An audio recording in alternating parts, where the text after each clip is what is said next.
আজি ২৬ আগষ্ট গোহাঁইগাঁৱত অনুষ্ঠিত হোৱা RCM ছাৰ বাইদেউ সকলো উপস্থিত আছেহি। গতিকে আপোনালোকক আমাৰ জেৰিনা বাইদেৱে হেল্থ কাৰ্ডৰ বিষয়ে অকণমান বুজাই দিব।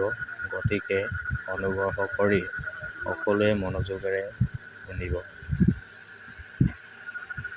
প্ৰতিখন পিউচিতে আমাৰ ULP কৰিবৰ কাৰণে আমাক টাৰ্গেট দিয়া হৈছে কোম্পানীৰ ফালৰ পৰা, আৰু সেই টাৰ্গেটত আমি ULP প্ৰগ্ৰেমৰ কাৰণে আমি প্ৰতিখন পিউচিতে আমি ULP প্ৰগ্ৰেম দিব লাগে। তাৰ কাৰণে আমি বিশেষকৈ এতিয়া ULP প্ৰগ্ৰেম আমি আয়োজন কৰিছোঁ। আৰু আজি আপোনালোকে উপস্থিত সকলো এছ'চিয়েট বায়াৰ, বিশেষকৈ মই মোৰ ফালৰ পৰা প্ৰথম মই আপোনালোকক বহুত বহুত ধন্যবাদ জ্ঞাপন কৰিছোঁ। লগতে আপোনালোকে যে এই বহুমূলীয়া সময়কণ আমাৰ মাজত দিবলৈ আহিছে, তাৰ কাৰণে আপোনালোকৰ ভৱিষ্যতৰ বাবে, আপোনালোকৰ ভৱিষ্যতটো সুৰক্ষিত হোৱাৰ বাবে আপোনালোকৰ নিজৰ ফালৰ পৰা নিজৰ কাৰণে এটা জোৰদাৰ হাততালি বিচাৰিছোঁ। প্ৰগ্ৰেমত আমি কিহৰ ওপৰত কথা পাতিম, বিশেষকৈ আজি ইয়াত যথেষ্ট নতুন ব্যক্তি কোনোবা আছে, হয়তো সকলোৱে আমাৰ ছাপ্লিমেণ্টৰ ওপৰত কথা জনা নাই, ছাপ্লিমেণ্টৰ বিষয়ে জনা নাই। তো সেই ছাপ্লিমেণ্টখিনি আমি কেনেধৰণে ব্যৱহাৰ কৰিব লাগে, বা আমি কেনেধৰণে সেই ছাপ্লিমেণ্টখিনি আমি এজন গ্ৰাহকক আমি কেনেধৰণে আমি তেখেতক দিবগৈ লাগে বা জনাব লাগে, সেই বিষয়টো আমাৰ কাৰণে খুব ইম্পৰ্টেণ্ট হৈ পৰিছে। আৰু তাক যদি আমি চাওঁ, এগৰাকী মহিলা সুস্থ হৈ থাকিবলৈ হ'লে বা এগৰাকী মহিলা সম্পূৰ্ণ ভিতৰৰ ইমিউনিটি ছিষ্টেমখিনি ষ্ট্ৰং হৈ থাকিবলৈ হ'লে আমি ব্যৱহাৰ কি কৰিব লাগিব, এই কথাটো জনাটো আমাৰ কাৰণে খুব ইম্পৰ্টেণ্ট হয়। আৰু যদি আমি এগৰাকী মহিলাই আমাৰ ভিতৰৰ ইমিউনিটি ছিষ্টেমটো আমি ষ্ট্ৰং কৰিব বিচাৰোঁ, তেতিয়াহ'লে আমাৰ আটাইতকৈ ইম্পৰ্টেণ্ট হৈছে নিউট্ৰিচাৰ্জ ওমেন। নিউট্ৰিচাৰ্জ ওমেন আপোনালোকে সকলোৱে দেখিছেনে? নিউট্ৰিচাৰ্জ ওমেন আপোনালোকে ব্যৱহাৰ কৰিছেনে? যিসকলে ব্যৱহাৰ কৰিছে, আপোনালোকৰ নিজৰ স্বাস্থ্যৰ কাৰণে আপোনালোকে নিজৰ স্বাস্থ্যৰ ওপৰত আপোনালোকে ধ্যান দিছে, বা আপোনালোকৰ নিজৰ স্বাস্থ্যটোৰ কাৰণে আপোনালোকে প্ৰতিপালন কৰিছে, বা নিজৰ স্বাস্থ্যটোক আপোনালোকে সুৰক্ষিত কৰি ৰাখিবৰ কাৰণে আপোনালোকে নিজৰ ওপৰত ধ্যান দিছে। তো আজি যদি আমি আমাৰ ঘৰৰ কোনোবা বাই ভনীক, বা আমাৰ ধৰক কোনোবা আমাৰ লগৰ সমনীয়া, বা আমাৰ গাঁৱৰ জ্ঞাতি আজি বহুতে আজি কিছুমান সমস্যাৰ সন্মুখীন হৈ আছেনে? ধৰক আজি কোনোবাই আজি যদি আমি চাবলৈ যাওঁ, কোনোবা নাৰ্ভৰ প্ৰব্লেমত ভুগি আছে, কোনোবাই তেজৰ পৰিমাণটো কমি গৈছে, তাৰ কাৰণে তেজৰ পৰিমাণটো কমি যোৱাৰ কাৰণে বিভিন্ন ধৰণৰ আমাৰ সমস্যাৰ সন্মুখীন হৈছে। বহু আজি মহিলা তেনেকুৱা সমস্যাৰ কাৰণে আজি মৃত্যুমুখতো পৰিছে। তো সেই মহিলাসকলক যদি আমি নিউট্ৰিচাৰ্জ ওমেনৰ বিষয়ে আমি প্ৰচাৰ কৰোঁ, বিশেষকৈ আমি যদি প্ৰচাৰ কৰোঁ, তেতিয়াহ'লে কি হ'ব, তেখেতলোকক আমি জীৱন দান দিয়া হ'ব, তেখেতলোকক আমি সহায় কৰা হ'ব। আৰু RCMৰ মেইন লক্ষ্য উদ্দেশ্য, বহুকেইটা লক্ষ্য উদ্দেশ্যৰ ভিতৰত 3টা লক্ষ্য উদ্দেশ্য আছে। আৰু সেই লক্ষ্য উদ্দেশ্যকেইটা হয়তো আপোনালোকে জানে যে 1 নম্বৰটো হৈছে স্বাস্থ্য ৰক্ষা। যদি আমি স্বাস্থ্য ৰক্ষাৰ ওপৰত কথা পাতিবলৈ যাওঁ, এগৰাকী আমি মহিলাক বা এজন পুৰুষক যদি আমি তেখেতক সেৱা মনোভাৱেৰে আমি যদি সেৱা কৰিবলৈ যাওঁ, তেতিয়াহ'লে তেখেতৰ ওপৰত আমি কি কথা পাতিব লাগিব? তেখেতৰ ওপৰত আমি কথা পাতিব লাগিব, প্ৰথম পাতিব লাগিব তেখেতৰ হেল্থৰ ওপৰত। আৰু হেল্থৰ ওপৰত কথা পাতিবলৈ যোৱাৰ লগে লগে আমি কেনেকৈ তেখেতৰ হেল্থটো আমি সুৰক্ষিত কৰি আনিব পাৰিম, কেনেকৈ তেখেতক আমি হেল্থটো আমি বেমাৰৰ পৰা মুক্ত কৰিব পাৰিম। আৰু সেই বেমাৰৰ পৰা মুক্ত কৰিবলৈ হ'লে 1 নম্বৰত লাগিব মহিলা হ'লে নিউট্ৰিচাৰ্জ ওমেন, যদি পুৰুষ হয় তেতিয়াহ'লে লাগিব নিউট্ৰিচাৰ্জ মেন। আৰু কাৰণ দুইজনৰ মেন হওক, ওমেন হওক, জেণ্টছ হওক, লেডিজ হওক, কথা নাই, কিন্তু গামাৰ হেল্থ কাৰ্ড, গামাৰ অৰিজিনেল লাগিবই লাগিব। হেল্থ কাৰ্ড গামাৰ অৰিজিনেল যদি নিদিয়াকৈ আপোনালোকে অকল নিউট্ৰিচাৰ্জ মেন আৰু ওমেন দিছে, তেতিয়াহ'লে তেখেতলোকক আপোনালোকে স্বাস্থ্য ৰক্ষা মানে স্বাস্থ্য সুৰক্ষিত কৰিব পৰা আপোনালোকে ৰাস্তাত কথা পতা নাই, বা তেখেতলোকক আপোনালোকে সেইখিনিৰ ওপৰত আপোনালোকে তেখেতক প্ৰচাৰ কৰা নাই। আপোনালোকে অকল 2টা বস্তুৰ ওপৰত যদি আমি কথা পাতিবলৈ যাওঁ, তেতিয়াহ'লে আমি কি কৰা হ'ব, আদৰুৱা হ'ব। যেনেকৈ ধৰক আমি যদি চাবলৈ যাওঁ, আমি ভাতকেইটাৰ লগত যদি দালি বনাই অকল ভাত খাওঁ, তো আমি ভালকৈ ভিটামিন নাপাওঁ। দালি বনাই ভাত খালে আমাৰ তৃপ্তি নালাগে মুখত। তো আমি কি কৰিব লাগে, নহ'লে ভাজি অকণমান লাগিব, নহ'লে মাছ অকণমান লাগিব, কিবা এটাতো লাগিব আমাক তৃপ্তি পাবৰ কাৰণে। তো তেতিয়া আমি গাত শক্তি পাওঁ, আমি আমাৰ শৰীৰটো অকণমান মজবুত যেন লাগে। তো ঠিক তেনেধৰণে নিউট্ৰিচাৰ্জ মেন হৈছে ফুড ছাপ্লিমেণ্ট, আৰু ওমেন হৈছে ফুড ছাপ্লিমেণ্ট জেণ্টছৰ আৰু লেডিছৰ কাৰণে। কিন্তু হেল্থ কাৰ্ড গামাৰ অৰিজিনেল হৈছে আমাৰ শৰীৰটো চফা কৰিবৰ কাৰণে, বেয়া কলেষ্ট্ৰলটো উলিয়াই দিবৰ কাৰণে, ভাল কলেষ্ট্ৰলটো আমাৰ শৰীৰত জমা কৰিবৰ কাৰণে। ইয়াক যদি আমি ডেইলি 2টা টেবলেট আমি ব্যৱহাৰ কৰি থাকোঁ, তেতিয়াহ'লে আমাৰ শৰীৰত বিভিন্ন ধৰণৰ সমস্যা আমি সন্মুখীন হৈ আছোঁ। যেনেকৈ ধৰক আজি কিছুমান মানুহৰ গাঁঠি বিষ হৈছে, কিছুমান মানুহৰ কঁকাল বিষ হৈছে, কিছুমান মানুহৰ গেছৰ প্ৰব্লেম হৈছে, হাই প্ৰেছাৰ, চুগাৰ, নাৰ্ভৰ প্ৰব্লেম, বিভিন্ন ধৰণৰ সমস্যা আজি প্ৰতিজন ব্যক্তি আজি ভুগি আছে। তো সেই ব্যক্তিসকলক যদি আমি ভাল কৰিবলৈ হয়, বচাবলৈ হয়, সেই সমস্যাখিনিক আমি মুক্ত কৰিবলৈ হয়, তেতিয়াহ'লে আমি দিব লাগিব হেল্থ কাৰ্ড গামাৰ অৰিজিনেল। তো ইহে সেইখিনিৰ পৰা আপোনালোকক উদ্ধাৰ কৰিব।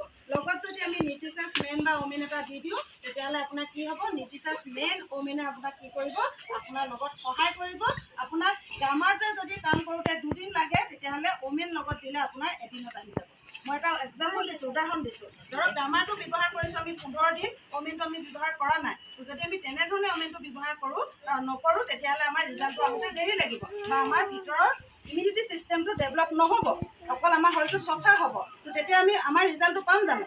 নাপাম। তো তাৰ কাৰণে আমি 2টা বস্তু লগতে দিব লাগিব। 2টা বস্তু আমাৰ লগতে দিয়াটো খুব ইম্পৰ্টেণ্ট হয়। তো সদায় আপোনালোকে সেই কথাটো লক্ষ্য কৰিব, যাক আপোনালোকে গামাৰ অৰিজিনেল দিব তেখেতক লগত আপোনালোকে ওমেন দিব। কিন্তু আৰু এটা কথা আপোনালোকে জানি ৰাখিব, যদি কাৰোবাৰ হাই প্ৰেছাৰ আছে, বহুত বেছি অভাৰ হাই প্ৰেছাৰ আছে, প্ৰেছাৰ টেবলেট তেখেতলোকে ব্যৱহাৰ কৰি আছে, তো তেনেকুৱা ব্যক্তিক কিন্তু কেতিয়াও আপোনালোকে ওমেন নিদিব। কাৰণ ওমেনটো ফুড ছাপ্লিমেণ্ট হয়, ফলৰ ৰস আছে। যদি আপোনালোকে হাই প্ৰেছাৰ থকা ব্যক্তিক যদি ওমেন দি দিয়ে তেখেতৰ প্ৰেছাৰটো আৰু হাই কৰি দিব। তেখেতক আপুনি দিব গামাৰ অৰিজিনেল, লগত আৰু এটা কথা আছিলে, কেলৈ জুলি আছেনে?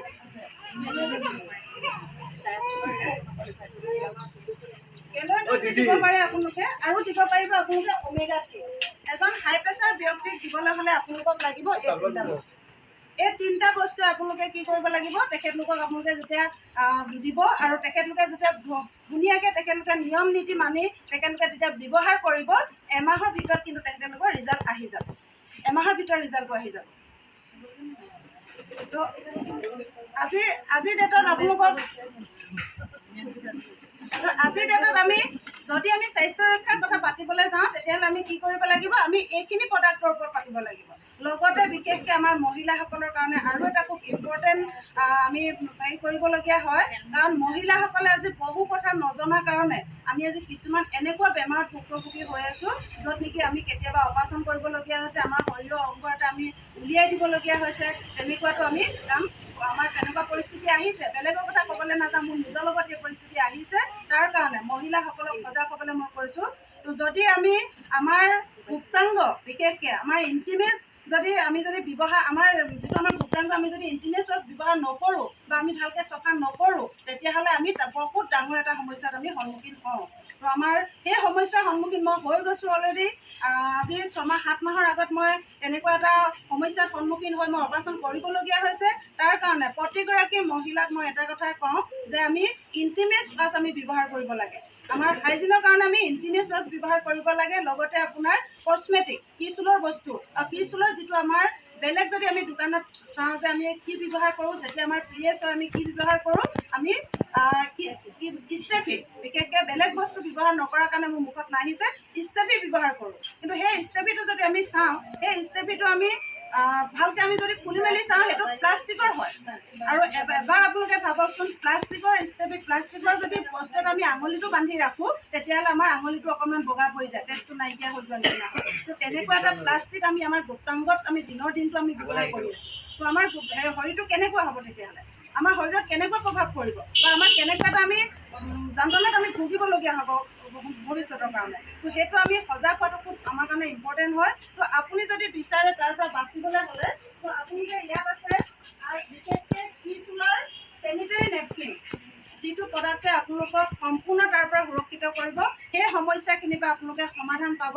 আৰু এই চেনিটেৰী নেপকিন যদি আপোনালোকে ব্যৱহাৰ কৰে, ই হৈছে সম্পূৰ্ণ কটনৰ, আপোনাক কোনো প্ৰব্লেম নিদিয়ে। আৰু যেতিয়া আমি কিচুলৰ যিটো ষ্টেফি যেতিয়া আমি ব্যৱহাৰ কৰি থাকোঁ, সেই ষ্টেফিটো দিনৰ দিনটো আমাৰ যিমানখিনি ভিতৰৰ লেতেৰা ওলাই আহে তো তাতে আবদ্ধ হৈ থাকে। আবদ্ধ হৈ থকাৰ পাছত কি হয়, আমাৰ শৰীৰৰ ভিতৰলৈ আকৌ ওলোটাকৈ সোমাই গুচি যায়, তাৰ গেছটো সোমাই গুচি যায়। আৰু সেই গেছটোৱে গৈ আমাক লাহে লাহে আমাৰ সেই জৰায়ুত কেতিয়াবা আমাৰ কিছুমান আমাৰ সমস্যা এতিয়া যিবোৰ মানুহৰ হৈ আছে, বিশেষকৈ জৰায়ুত টিউমাৰ হৈছে, কেঞ্চাৰ হৈছে, বিভিন্ন ধৰণৰ যে সমস্যাবোৰ হৈছে, কাৰণটো হৈছে দিনৰ দিনটো আমাৰ যিটো লেতেৰা ওলাই আহিছিলে, সেই লেতেৰাটো আকৌ যেতিয়া ৰিটাৰ্ণ আমাৰ শৰীৰৰ ভিতৰলৈ সোমাই গৈছে, তো সেই লেতেৰাটোৱে আমাৰ ভিতৰত গৈ আমাৰ জৰায়ুটোত এটেক কৰিছে।